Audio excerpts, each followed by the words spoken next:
pessoal, estamos aqui de volta para mais um vídeo no nosso canal no YouTube, Instituto Paulista de SST.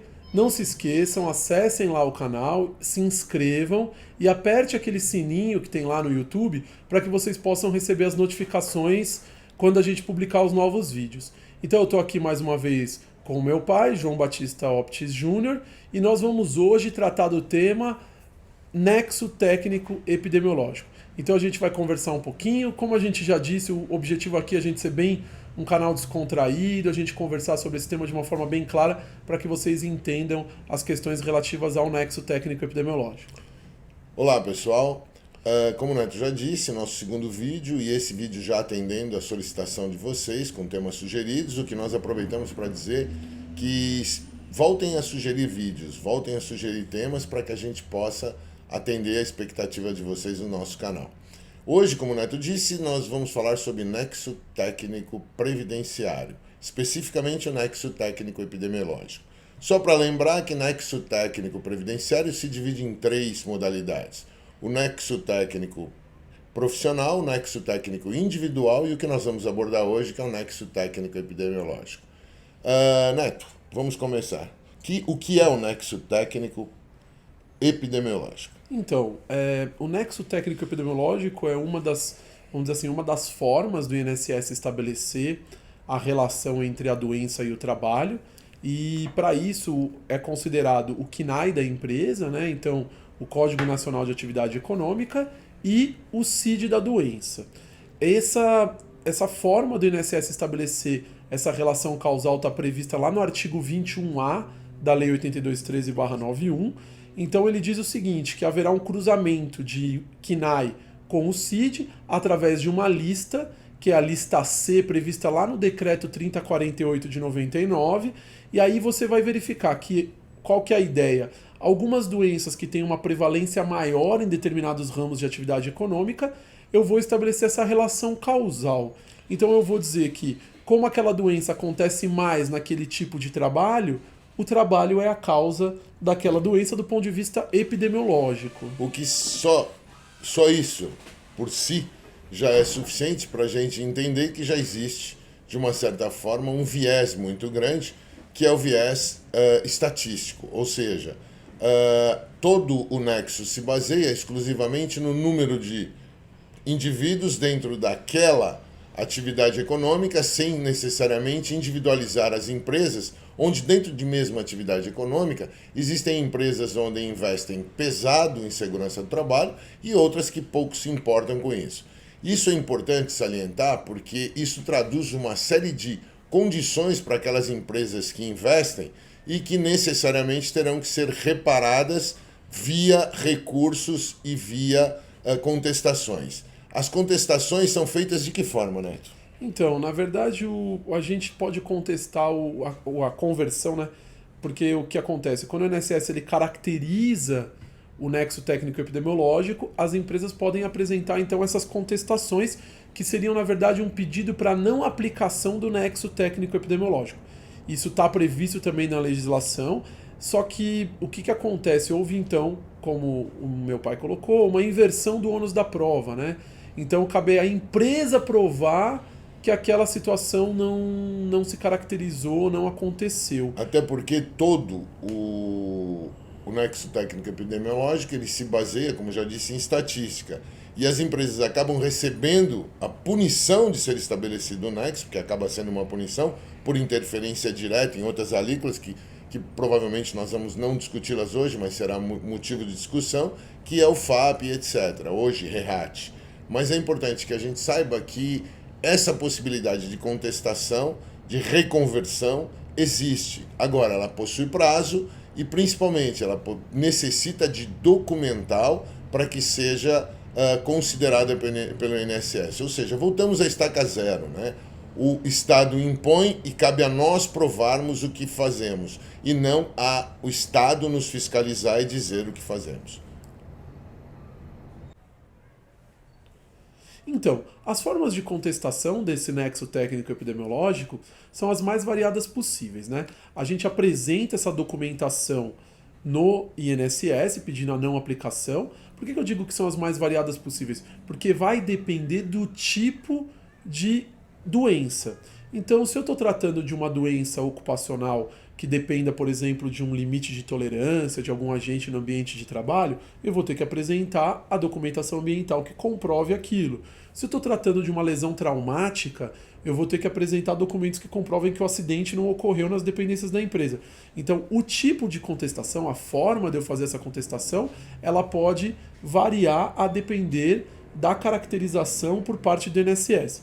Muitas empresas contratam a gente para fazer esse tipo de contestação, fazendo o quê? O chamado parecer técnico, que aí seria eu elaborar, buscando essas informações, trazendo isso para um documento para que a empresa apresente isso no INSS. Isso significa que necessariamente a gente passa por uma necessidade de materialidade para provar ao INSS que aquilo não ocorreu ou que aquilo não é uma interpretação pura e simples de uma estatística cruzada com a informação de doença. Eu acho que isso é muito importante, Neto, a gente salientar e por isso esclarecer que o puro e simples cruzamento, ele muitas das vezes, dentro dos vieses estatísticos e de tudo aquilo que uma empresa investe, deve investir como prevenção de segurança, num primeiro momento não são considerados. Passarão a ser considerados sim, quando você documentar o pedido de desconsideração. Além disso, isso chama a atenção para a necessidade das empresas sempre terem à mão, terem documentados, terem os documentos necessários de levantamentos de risco ambiental, com previsibilidade inclusive na portaria 3214/78, para que possa ser usado não apenas o que muitas empresas entendem para o Ministério do Trabalho, mas muitas vezes também dentro do Ministério da Previdência Social, o que traz a importância, inclusive agora do E-Social, que vai cruzar automaticamente essas informações. Um outro questionamento que eu acho importante a gente discutir, Neto, é o recurso, a contestação foi negada. Existe alguma outra saída? Sim, você primeiro faz o pedido da não aplicação para a perícia médica do INSS. Havendo a negativa por parte da perícia, nós podemos fazer um recurso, que aí tem um outro prazo, para o Conselho de Recursos da Previdência Social. Havendo a negativa por parte do CRPS, ainda sobra a via judicial. Judicial para se discutir. Então, assim, a gente tem que esgotar a administrativa, às vezes alguns advogados por estratégia nem esperam esgotar a administrativa e já ingressam pela via judicial. Já jurisdicionalizam em função às vezes até do tempo em que demora essa resposta da Previdência Social. Exatamente. Então, assim, o que fazer tem bastante coisa. O que a empresa tem que pensar sempre é o seguinte: acidente de trabalho é igual investigação do acidente. Porque é através dessa investigação que você vai trazer informações que possibilitem lá na frente a gente poder contestar essa conversão por parte do INSS. E mais, lembrar sempre que a documentação ambiental ela serve tanto para a questão trabalhista quanto para a questão previdenciária. Lembrar que o direito previdenciário e o direito do trabalho a gente pode falar até que são irmãos siameses. Não é a mesma coisa, mas um está muito ligado ao outro. E um tem repercussões muito grandes no outro. Tributárias, repercussões de passivo trabalhista, passivo previdenciário. Então, a empresa ela tem que ter a ideia de saber lidar com essas questões de uma forma mais adequada.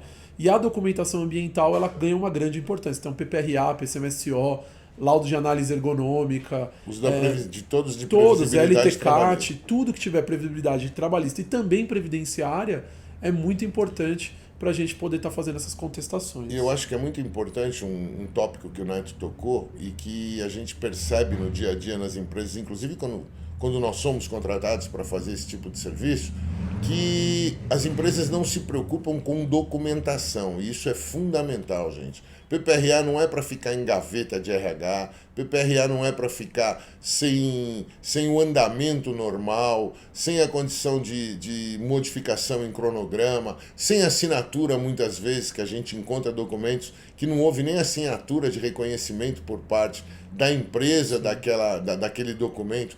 Tudo isso, ao final, embora sejam documentos trabalhistas, que serão de fiscalização ou que serão de reconhecimento das empresas relativas à medicina, segurança do trabalho dentro da previsibilidade do Ministério do Trabalho, hoje Secretaria do Trabalho, elas têm repercussões financeiras dentro da empresa. Por quê? Porque é com base, inclusive, nesses documentos, com base em toda essa condição, é que se estabelece lá na frente as alíquotas de SAT, de RAT e, inclusive, hoje de RERAT. Importante, Neto, que eu acho que é para a gente esclarecer, que eu acho que é alguma coisa que eu vejo muita dúvida em empresa quando a gente é procurado, independente de jurisdicionalização, independente... Qual é o prazo que você tem para fazer cada um desses passos? Vamos um a um.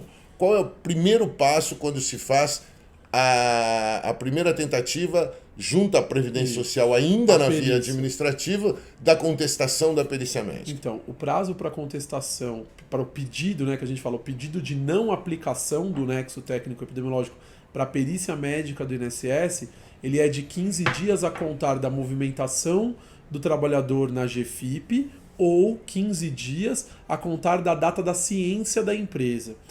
Passado isso, tendo a resposta negativa do INSS, que a empresa vai entrar com um recurso para o CRPS, aí ela tem 30 dias para entrar com esse recurso, que é o prazo de recurso na via administrativa. Aí já, se você me permite, já surge um primeiro questionamento muito comum. A resposta do INSS. Infelizmente a gente sabe como funciona nesse país tudo aquilo que nós dependemos do Estado. E muitas vezes o INSS nessa contestação, e a grande maioria dos casos é o que a gente pega, o INSS não se movimenta, o INSS não responde nem sim nem não, e muito pelo contrário. E aí qual seria o procedimento nesse momento? Jurisdicionalização? Uma das formas seria levar para o Poder Judiciário pela ausência de resposta do INSS em relação ao recurso, né? Só que eu sempre falo para os alunos, para quem a gente está discutindo, a gente faz cursos de gestão de afastados, o seguinte, vai depender do caso. Por quê? Porque às vezes a demora por parte do INSS é benéfica para a empresa, porque existe uma questão do efeito suspensivo. Então, a partir do momento que você fizer a contestação para o CRPS, ou seja, houve a negativa da perícia médica por parte do INSS, você contestou para o Conselho. Quando você fez essa contestação lá para o Conselho de Recursos da Previdência Social, corre efeito suspensivo. Chamado efeito ex-nunc. Então, a partir daquele momento, o benefício ele volta a ter efeitos de B31, vamos chamar assim, né? B91 acidente de trabalho, B31 auxílio doença comum. Então, essa demora muitas vezes é benéfica para a empresa, porque se ele demora mais, para julgar, o benefício continua sendo considerado como B31. Então, eu acho que tem que ser avaliado caso a caso, a depender da situação.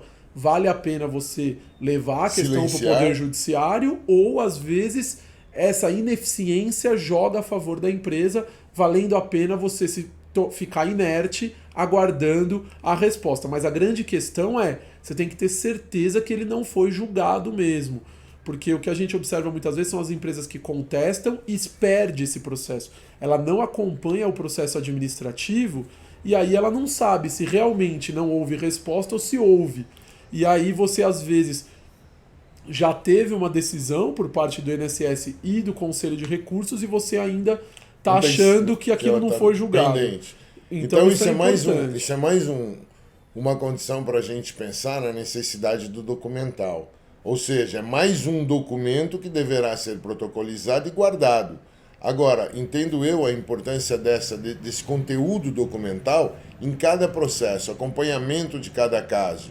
E quando se pede, visto que o efeito é ex-nunc, o efeito parte daquele momento para frente, se acompanhar para que se possa, de qualquer forma, se recontestar levando a recurso ou jurisdicionalizar caso não se tenha posicionamento. É importante também salientar que o efeito não volta, ele é ex-nunc, mas não haverá majoração deste período ao qual o INSS deixou, por seu inadimplemento, deixou de dar a resposta sobre o recurso impetrado. Isso, aí você então tem um efeito benéfico. Por isso que a gente fala para as empresas que sempre vale a pena contestar, porque de qualquer forma um período ali você vai ter de efeito suspensivo. Desde que se tenha documental e, obviamente, desde que se tenha razão pela contestação. Então a ideia é sempre essa, é estar sempre contestando esses benefícios quando você vê que a situação não está. E eu não tenho como, eu sempre falo isso, e acho que a gente tem que falar isso no vídeo, não tem como a gente falar de nexo técnico epidemiológico sem tecer algumas críticas ao nexo técnico epidemiológico, né? é uma ferramenta que foi utilizada pelo INSS, por ineficiência do próprio INSS em fiscalizar as empresas, então eles criaram essa ferramenta epidemiológica. A epidemiologia ela deve ser vista com parcimônia. Se a gente pega qualquer tipo de estabelecimento de relação causal entre doença e trabalho, a epidemiologia é só uma pequena parte, não é definidora do nexo causal, sim, da condição.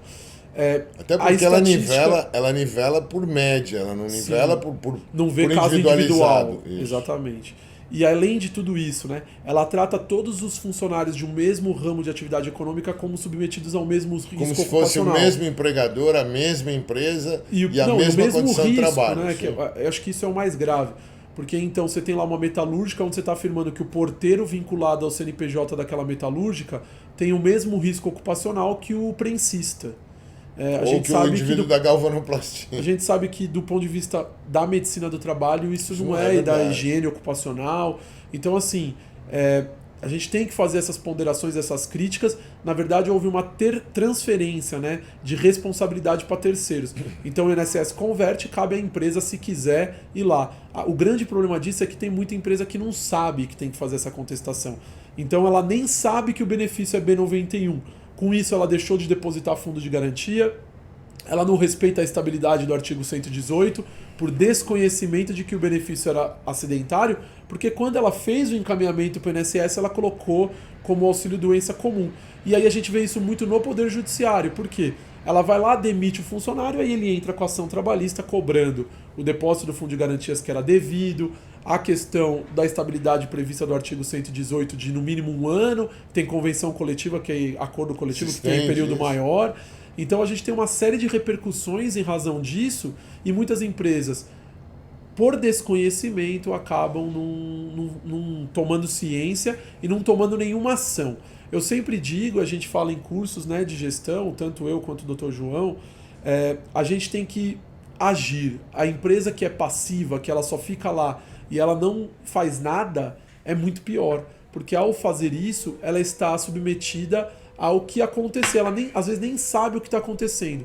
Então essa gestão é muito importante. Você saber a informação e, a partir daí, tomar ações que previnam essa questão, principalmente da acidentalidade. E se você me permite, voltamos àquilo que no início a gente discutia.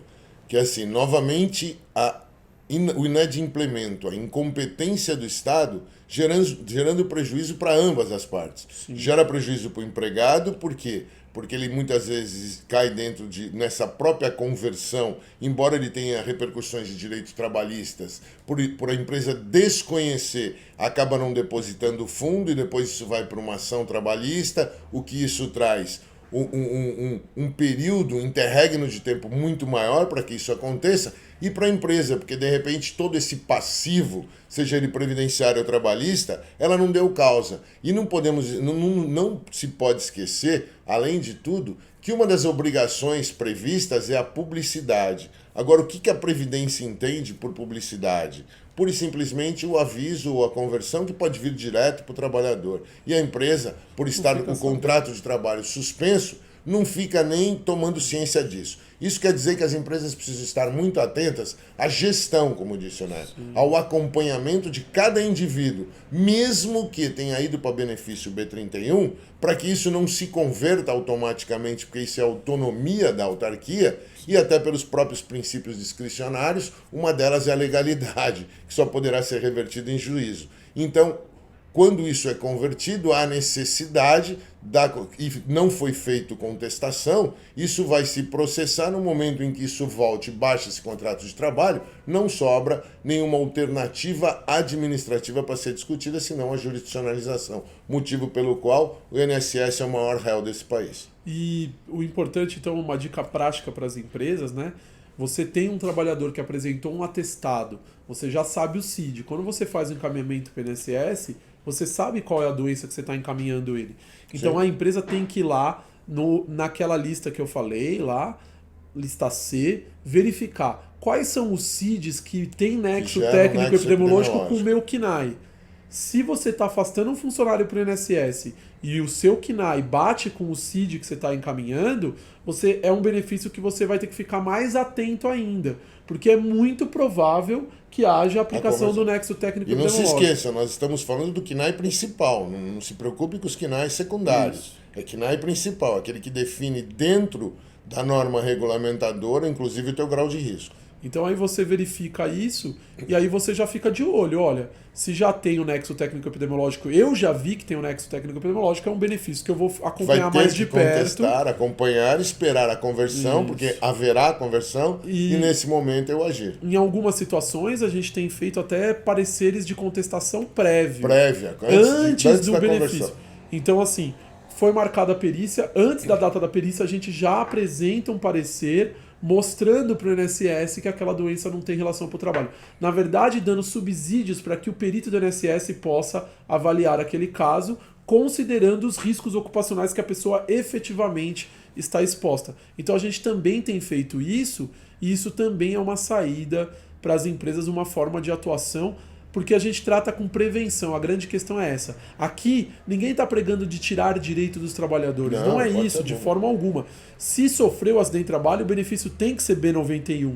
O que não se admite é que, apenas por uma questão epidemiológica, você vincule uma doença a um trabalho quando essa relação não existe. Muitas vezes essa relação sequer é biológica. Existem algumas atividades econômicas que estão relacionadas com alguns tipos de doença ali, como, por exemplo, nexo técnico epidemiológico de apendicite. Então, assim, são coisas que sequer têm plausibilidade biológica.